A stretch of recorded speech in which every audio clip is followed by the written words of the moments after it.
কাঁদে আপনার উম্মতের সমস্ত গুনাহ আল্লাহ মাফ করে দেন। এটা কি লাইলাতুল কদর হয়নি? আল্লাহ আল্লাহ যে ক্ষমা করে দেন, এটা লাইলাতুল কদর হয়নি নয়, লাইলাতুল কদর রাত্রি নয়।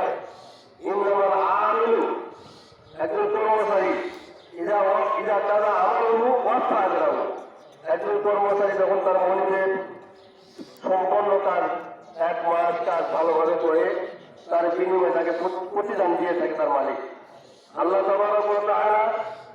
মানব জাতির জন্য, মুসলিম জাতির জন্য 1 মাস সিয়াম রাখা আল্লাহ ফরজ করে দিয়েছেন। 1 মাস সাধনা করে যারা সিয়াম পালন করেছে আল্লাহ তাদের গুনাহ মাফ করে দেন। বলেন আলহামদুলিল্লাহ। তাহলে আপনারা কি মাফুর ক্ষমাপ্রাপ্ত। আল্লাহ রাব্বুল আলামিন নবীর ভাষা অনুযায়ী আল্লাহ রাব্বুল আলামিন বলেছেন, আল্লাহ বলেন যে আমার ইজ্জত জালালের কসম, আমার বরকতের কসম করে বলছি, আল্লাহ বলছেন যে বান্দা বান্দি রমজানের সিয়াম সুন্দরভাবে পালন করলো এবং ঈদের জামাতে হাজির হলো, আমি আল্লাহ বলছি ও আসমান জমিনের ফেরেশতা সাক্ষী থাকো, আমার ইজ্জতের কসম করে বলছি আমি এদেরকে সবকে ক্ষমা করে দিলাম। বলেন আলহামদুলিল্লাহ। আপনারা ক্ষমাপ্রাপ্ত। আল্লাহ তাবারক ওয়া তাআলা পবিত্র কালামের মধ্যে বলেন, কুল ইয়া ইবাদিয়াল্লাযীনা আসরাফু আলা আনফুসিহিম লা তাকনাতু মির রাহমাতিল্লাহ ইন্নাল্লাহা ইয়াগফিরুয যুনুবা জামিয়া ইন্নাহু হুয়াল গফুরুর রহিম। আল্লাহ বলেন, ও নবী কুল, আপনি বলে দিন, ইবাদিয়াল্লাযীনা আসরাফু, যারা আমার বান্দার মধ্যে কতিপয় আছে অন্যায়কারী, কিছু ভুল ভ্রান্তি করে থাকে, আমরা তো কেউ মাসুম না, আমরা সকলে গুনাহগার। কুল্লু বানি আদম খাত্তাউন ওয়া খায়রুল খাত্তাউন আত-তাওয়াবুন। নবী মুহাম্মদ সাল্লাল্লাহু আলাইহি ওয়াসাল্লাম বলেছেন, প্রত্যেকটি আদম সন্তান গুনাহগার, প্রতির মধ্যে পাপে পাপ কাজ করে থাকে। আর আল্লাহ রাব্বুল আলামিন বলে, ওয়া খায়রুল খাত্তাউন আত-তাওয়াবুন, সবচেয়ে উত্তম হলো যারা গুনাহ করার পর আল্লাহকে তওবা করে ফিরে আসে। বলেন আলহামদুলিল্লাহ। ওনারাও তো আল্লাহর নবী বলছেন, একজন মানুষ যখন পাপ করে যখন ফিরে আসে আল্লাহ এত খুশি হন। একজন হারানো ঘোড়া, আপনি পথে চলছেন, সফরের সঙ্গী ছিল আপনার একটা মাত্র ঘোড়া, বয়সে কিছু খাবার নিয়ে রওনা হয়েছেন, এমন করে চলে গেছেন যে যেখানে গিয়ে আপনি কোথাও যাওয়া সম্ভব নয়, ওখানে আপনার যানবাহনটা হারিয়ে গেল, ঘোড়া বা উট হারিয়ে গেল, ওখানে সবকিছু বাধা ছিল, আপনি নিরাশ হয়ে গেলেন, পরেশান হয়ে গেছেন। নবী মুহাম্মদ সাল্লাল্লাহু আলাইহি ওয়াসাল্লাম বললেন, ওই হারানো উটওয়ালা যখন উটটি ফিরে পায় যত খুশি হয়, যেমন পরেশান হয়েছিল আরে ফিরে পেয়ে যখন খুশি হয়, একজন বান্দা যখন পাপ করে যখন আল্লাহ থেকে ফিরে আসে তওবা করে, আল্লাহ তার চেয়ে বেশি খুশি হয়। বলেন আলহামদুলিল্লাহ। এই জন্য নিরাশ হওয়া যাবে না। আল্লাহু আকবার, আল্লাহু আকবার, লা ইলাহা ইল্লাল্লাহ, আল্লাহু আকবার, আল্লাহু আকবার, ওয়া লিল্লাহিল হামদ। ভাইরা আমার, বন্ধুরা আমার, মা ও বোনেরা আমার, আল্লাহ বলেন, ও নবী ঘোষণা করে দিন, ইবাদিয়াল্লাযীনা আসরাফু, যে আমার যে সমস্ত বান্দা তোমরা অন্যায় করেছো, পাপ করেছো, তোমরা নিরাশ হয়ে যেও না, আমি আল্লাহ তোমাদের গুনাহটা ক্ষমা করে দিব যদি তোমরা তওবা করো, যদি ফিরে আসো। সারাটি মাস রমজানের রোজা রাখলাম, অনেক ভালো ছিলাম, এখন আবার শয়তানের কিছু ছেড়ে দিচ্ছে, এখন শয়তান খোলা দিয়ে গেছে, রমজান মাসে শয়তানের কাছে কমে, দেখবেন এখন কত চলবে। শয়তান আপনার পিছিয়ে লাগিয়ে আছে, বাড়িতে যেতে পারবেন না, অন্য করে লাগাতে পারে। তাহলে নিজেকে সাবধান থাকতে হবে, হুঁশিয়ার থাকতে হবে, যাতে করে আগামী দিনগুলো আমি সুন্দরভাবে চলতে পারি, মৃত্যুর আগ পর্যন্ত আমি আল্লাহ সিরাতুল মুস্তাকিমের পথে চলতে পারি। এই তৌফিক আল্লাহ দান করে এই কামনা করতে হবে। আল্লাহুম্মা আমিন। আমি প্রত্যেক ভাই বোনদেরকে উদ্যত আহ্বান করবো, আপনারা তওবা করবেন। তওবা কিন্তু শর্ত আছে,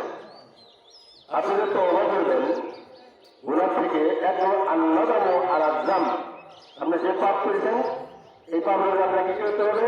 লজ্জিত হতে হবে। যে করছেন, যে পাপি করছেন, লজ্জিত হতে হবে, আমি পাপ আর করবো না। আগামী বন্ধুরা আর জীবনে ওই বিষয়ের মধ্যে জীবনে পাপ করবো না। তোমার সত্য, তোমার কবুল সত্য হলো তিনটি। এক নম্বর হলো স্বীকার করতে হবে, জানি এই পাপটা করছি আল্লাহ, আমি না বুঝে ভুল করে পাপটা করে ফেলেছি, আল্লাহ তুমি আমাকে ক্ষমা করে দিবে। আর এর লজ্জিত হতে হবে, আমি দেখতে পাপ করছি, এতে আমি লজ্জিত, আমি নিজেকে নিজস্ব মনে করছি। আর একলা হতে হবে। একলা হলো কি? যদি এই পাপটা যদি বান্দার সঙ্গে সম্পর্ক হয়ে থাকে, কোনো ভাইয়ের 1 টাকা মেরে খেয়েছেন, কোনো ভাইয়ের 1 বিঘা জমি নিয়েছেন, কারো কাছে কিছু কারো ক্ষতি করেছেন, তার কাছে যেতে হবে, যে বলতে হবে ভাই আপনি আমাকে মাফ করে দেন, আমি এই কাজটা করেছি, এই পাপটা করেছি, আপনি ক্ষমা করে দেন। উনি ক্ষমা করেন, আলহামদুলিল্লাহ, না করে যা পাওনা তাকে দিয়ে দিবেন। আর যেটা আল্লাহর সঙ্গে সম্পর্ক, কি সম্পর্ক? আপনার 10 বছর পরে নামাজ পড়া লাগবে, 15 বছরের পর হয়ে গেছে, পড়ান নেই, 20 বছর 25 বছর হয়ে গেছে, কোনো মাঝে পড়ান নাই, তো আমার করে নামাজ পড়া শুরু করছেন। এখন কিছু কিছু পাপ আছে সেরে করছেন, ওই গেছেন যা দুর্মুল বাজারে গিয়ে একবার চিনি দিয়ে আসছেন, এটা অন্যায় করে ফেলছেন, এটা আল্লাহর সঙ্গে সম্পর্ক, এটা তওবা করতে হবে। আল্লাহ আমি বিরাট একটা অন্যায় করে ফেলছি, এই পাপ আর জীবনে করবো না, এই সেরে গুণ আজ করবো না। এটা হলো আল্লাহর সঙ্গে সম্পর্ক। বাংলার সঙ্গে যে সম্পর্ক, সেগুলো বাংলাদেশ থেকে একলা হতে হবে, মানে তার কাছে যে মাপ চেয়ে নিতে হবে বা তাকে দিতে হবে ফিরিয়ে, তাহলে আপনার তওবা করতে হবে। এদিকে লক্ষ্য রাখবো সকলেই। রমজান মাস ছিলাম, আল্লাহ আমাদেরকে ক্ষমা করে বলে আল্লাহুম্মা আমিন। আল্লাহু আকবার, আল্লাহু আকবার, লা ইলাহা ইল্লাল্লাহ, আল্লাহু আকবার, আল্লাহু আকবার, ওয়া লিল্লাহিল হামদ। ইয়া আইয়ুহাল্লাযীনা আমানু তাকুল্লাহ হাক্কা তুকাতিহি ওয়া লা তামুতুন্না ইল্লা ওয়া আনতুম মুসলিমুন।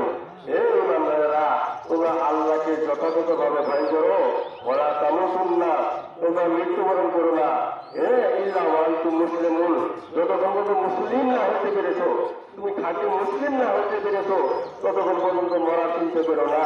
যে মরিলে ভালোটা নয়, মৃত্যুর আগে ভালো আমার হতে হবে। ভাইয়ের আমার মরণ চলতেই হয়।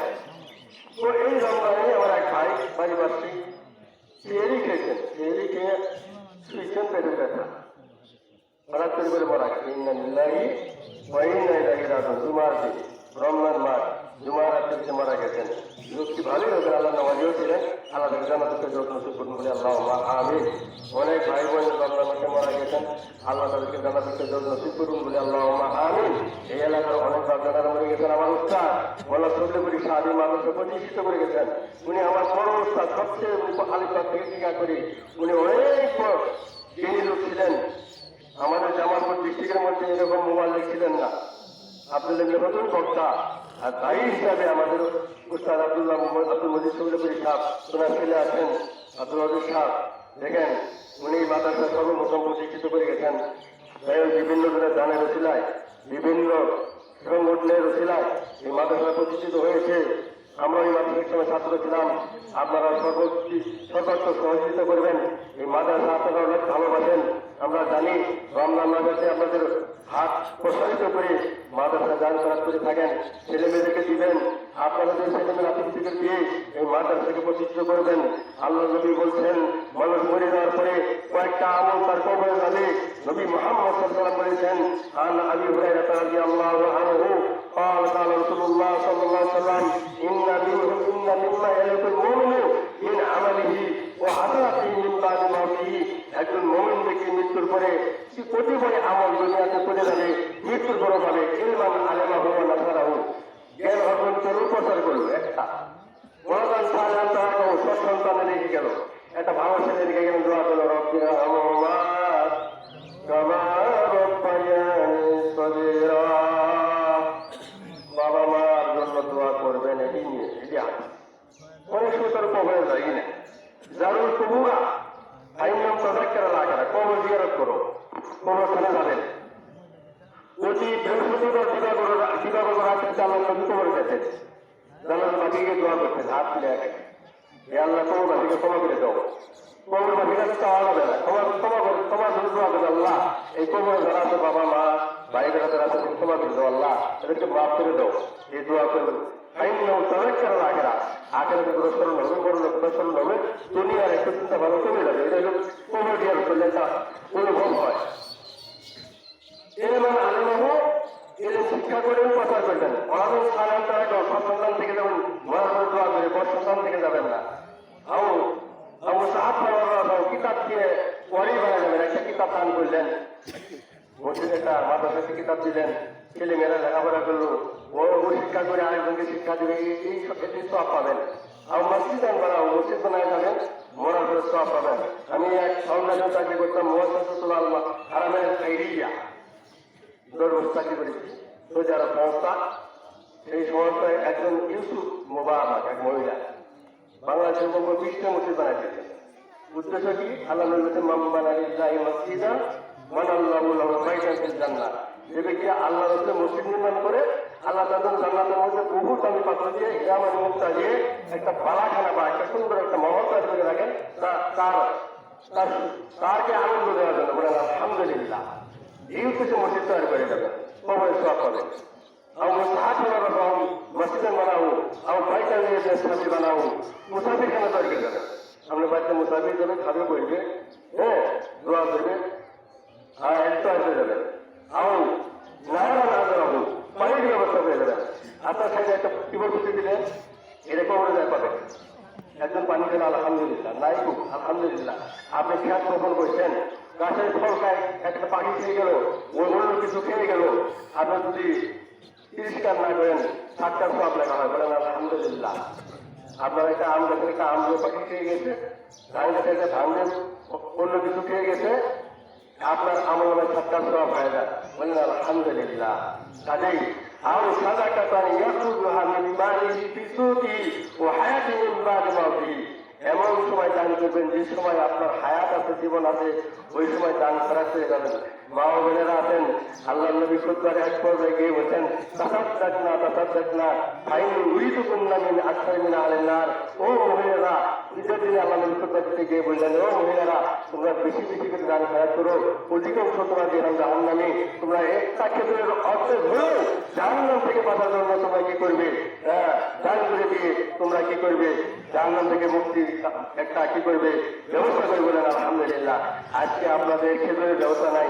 1 টাকা হোক, 10 টাকা হোক, 5 টাকা হোক, 100 টাকা হোক, দান করে আপনি জাহান্নাম থেকে বাঁচার জন্য সকলেই চেষ্টা করবেন। এই ঈদের মাধ্যমে রেখে সকলে কিছু টাকা হলেও দান করে যাবেন। দান করালে 7টার সওয়াব আপনার। আর সাদাকাত তাওয়াক্কুল বালা, 7টা বিপদ দূর করে দেবেন আলহামদুলিল্লাহ। আমরা যত বিপত্তি থাই, 7টা যে সত্যের কিছু নাই, জানেন বড় সত্যের কিছু নাই। আর সাদাকাত তাওয়াক্কুল বালা, আপনার বড় বিপদে পড়ছেন, দান করছেন, 7টা করছেন, আর বিপদটা দূর হয়ে যাবে, বলেন আলহামদুলিল্লাহ। আল্লাহ আমাদেরকে সুন্দরভাবে জ্ঞান পালন করে করতে তৌফিক দিয়েছে, নিচে শুকরিয়া দেখে গেল। আল্লাহু আকবার, আল্লাহু আকবার, লা ইলাহা ইল্লাল্লাহু, আল্লাহু আকবার, আল্লাহু আকবার, ওয়ালিল্লাহিল হামদ। আমরা ঈদের মাঠে সকলেই জানি এই যে হাদিস, ঈদের মাঠে আসার আগে কয়েকটা নিয়ম ছিল, কয়েকটা জিনিস আপনাকে লক্ষ্য করতে হবে। 1 নম্বর, আপনাকে সর্বপ্রথম যেতে হলো সাদাকাতুল ফিতর। ঈদের মাঠে আসার আগে 1 নম্বর হলো সাদাকাতুল ফিতর, যেটা ফারাদার সাদাকাতুল ফিতর সাআমিন দম। আল্লাহ নবী 1 ছা খাদ্য দ্রব্য থেকে খরচ করেছেন। খাদ্য দ্রব্য দিয়ে আপনি 1 ছা 2.5 কেজি হিসাবে আপনি দিয়ে আসবেন। ঈদের নামাজের আগে দিতে হবে, পরে দিতে হবে। ঈদের নামাজের আগে যদি কেউ করে না দিয়ে থাকেন, এখন যাই দিবেন, 7টা সওয়াব পাবেন, কিন্তু সাদাকাতুল ফিতরের সওয়াব পাবেন না। এটা একটা কাজ। দ্বিতীয় নম্বর হলো আপনার গোসল করতে হবে, গোসল করা সম্ভব।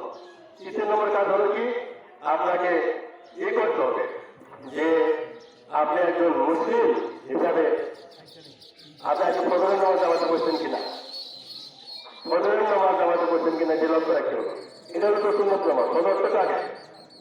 এরপরে আপনাকে কি করতে হবে, এই কাজটা করতে হবে, এটা তাকবীর করে তাকবীর করতে হবে, আল্লাহু আকবার, আল্লাহু আকবার, লা ইলাহা ইল্লাল্লাহু, আল্লাহু আকবার, আল্লাহু আকবার, ওয়ালিল্লাহিল হামদ।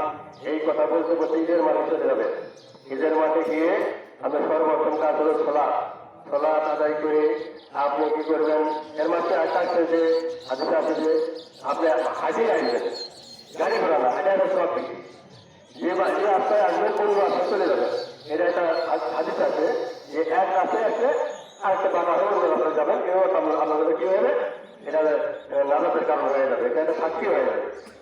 এরপরে আপনার কাজ হলো ঈদুল ফিতরের নামাজ আপনি 2 রাকাত আদায় করলেন, এরপরে আপনি কিছু দান খয়রাত করবেন, আল্লাহর কাছে প্রার্থনা করবেন, হে আল্লাহ আমার জীবনে যত অতীতে যে পাপ করেছি আল্লাহ তুমি মাফ করে দাও, বলেন আল্লাহুম্মা আমিন।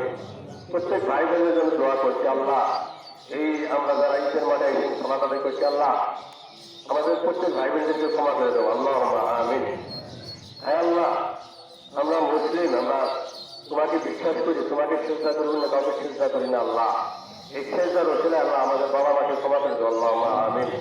আমার বাবা কবরে আছে, দাদা দাদি নানা নানি শ্বশুর শাশুড়ি উস্তাদরা কবরে আছে, তাদেরকে মাফ করে দাও আল্লাহ। আল্লাহুম্মা নাফির লাহুম, আল্লাহুম্মা নাফির কুবুরহুম, আল্লাহুম্মা নাফির কুবুরহুম, আল্লাহুম্মা নাফির কুবুরহুম ওয়াসসি মাদখালাহুম ওয়াসসি মাদখালাহুম ইয়া রাব্বাল আলামিন। যারা কবর বসে আছে তাদেরকে মাফ করে দাও আল্লাহ। আল্লাহ আমাদের ভাই বোন অনেকের বাবা অনেকের মা যারা কবর আছে মাফ করে দাও আল্লাহ। আমরা রমজানের সিয়াম রেখেছিলাম আল্লাহ, এই সময় তোমার দোয়া করি আল্লাহ আমাদের আত্মীয় স্বজন বাবা মা যারা কবর আছে মাফ করে দাও আল্লাহ। আমাদের যারা অসুস্থ আল্লাহ তোমার সেবা দিয়ে দাও আল্লাহ।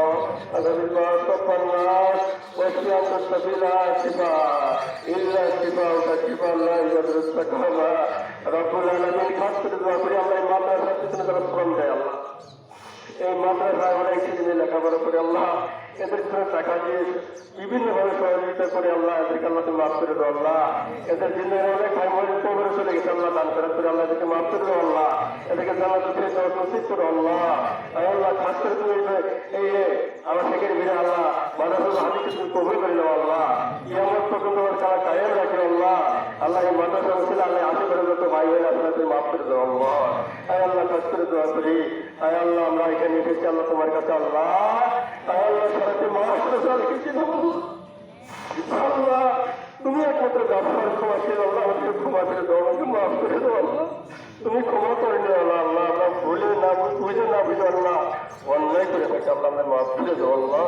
তুমি ক্ষমা না করলে আমরা কার কাছে ক্ষমা পাবো আল্লাহ? আমাদের একমাত্র চাওয়া পাওয়া তুমি আমাদের লক্ষ্য স্থল আল্লাহ, তোমার কাছে চাই। আমরা খাস করে আমাদেরকে মাফ করে দেবো আল্লাহ। আমাদের সিয়ামকে আল্লাহ কবুল করো আল্লাহ, আমাদের দানকে আল্লাহ তুমি কবুল করো আল্লাহ, আমাদের সালাদকে আল্লাহ তুমি কবুল করো আল্লাহ। আল্লাহ খাস করে আল্লাহ আমরা যারা অসুস্থ ভাই বোন আছে আল্লাহ প্রতি সেবা দিয়ে দাও। আনাবিল বাস রব্বান্নাস ওয়াসতান্ত সাবিলা শিফা ইল্লা শিফা ওয়া শিফা আল্লাহ ইমাদুল সাকাবা। দেখতে দেখতে 60 বছর বয়স হয়ে গেছে আমার আল্লাহ, কবে চলে যাবো? দুনিয়াতে কয়দিন থাকবো জানি না আল্লাহ, যাওয়াটাকে ইমান দেখো আল্লাহ। কালেমা লা ইলাহা ইল্লাল্লাহ বলার তৌফিক করে দিও আল্লাহ। আল্লাহ তোমার কালেমাকে উঁচু করার জন্য খেদমত করার তৌফিক করে দিও আল্লাহ। আল্লাহ প্রত্যেক ভাই বোনকে ক্ষমা করে দাও। আল্লাহুম্মা ফি হাযাতিনা, আল্লাহুম্মা ফি হাযাতিনা ইয়া কাদিল আযাব, আল্লাহুম্মা ফি হাযাতিনা লা ইলাহা ইল্লাল্লাহুল হালিমুল কারীম। সুবহানাল্লাহি রাব্বিল আরশিল আযীম। নাসআলুকা মুজিবাত রাহমাতিকা ওয়া জাযাআ মাগফিরাতিকা ওয়াল গনিমাতা মিন কুল্লি বিররিন ওয়াস সালামাতা মিন কুল্লি ইসমিন। আল্লাহুম্মা লা তাদা লি ওয়া লা যামban ইল্লা গফারতা ওয়া লা হামlan ইল্লা ফাররাজতা ওয়া লা কারban ইল্লা নাফাসতা ওয়া লা দাইnan ইল্লা আতাইতা ওয়া লা হাজাতান লানা মিন হাওয়াইজid দুনিয়া ওয়াল আখিরাহ ইয়া যাকারিয়া ইল্লা কাদাইতা ইয়া আরহামার রাহিমিন। আল্লাহুম্মা সাল্লি আলা মুহাম্মাদ ওয়া আলা আলি মুহাম্মাদ কামা সাল্লাইতা আলা ইব্রাহিম ওয়া আলা আলি ইব্রাহিম ইন্নাকা হামিদুম মাজিদ। আল্লাহুম্মা বারিক আলা মুহাম্মাদ ওয়া আলা আলি মুহাম্মাদ কামা বারাকতা আলা ইব্রাহিম ওয়া আলা আলি ইব্রাহিম ইন্নাকা হামিদুম মাজিদ। শেষ পর্যায়ে মা বোনদেরকে কথা কথা বলছি, মা বোনেরা আপনারা নামাজ সালাত কিভাবে কায়েম রাখবেন, পর্দার ভিতরে থাকবেন, আল্লাহর হুকুম মেনে চলবেন, জান্নাতে চলে যাবেন। কাজে কেউ অতিক্রম করবেন না, পর্দা ঠিক রাখবেন, স্বামী সেবা করবেন, কখনো স্বামীরা বদ্ধ হবেন না। আল্লাহ নবী মুহাম্মদ সাল্লাল্লাহু আলাইহি ওয়াসাল্লাম বলেছেন, যখন একজন নারী যদি স্বামীজি মৃত্যুর পরে স্বামী দোয়া করে, হে আল্লাহ আমার দিদি অনেক ভালো ছিল, আল্লাহ ওকে জান্নাত দিয়ে দাও, আল্লাহ তার দোয়া কবুল করে ওই মহিলাকে জান্নাত দিয়ে দিবেন। আল্লাহ বলেন আলহামদুলিল্লাহ। ওইরকম একজন পুরুষ মারা গেলে তার বিবি যদি বলে, আল্লাহ আমার স্বামী অনেক ভালো ছিল, স্বামী আমাদের কোনো কষ্ট নেই, কোনো ব্যথা দেয় নাই, আল্লাহ আমার স্বামী জন্য দোয়া করছে, আল্লাহ কবর তুমি মাফ করে দাও, ওই বিবির দোয়া কবুল হয়ে যাবে। আল্লাহুম্মা আমিন। ওয়া আখিরু দাওয়ানা সুবহানাকা আল্লাহুম্মা ওয়া বিহামদিকা আশহাদু আল্লা ইলাহা ইল্লা আনতা আস্তাগফিরুকা ওয়া আতুবু ইলাইক।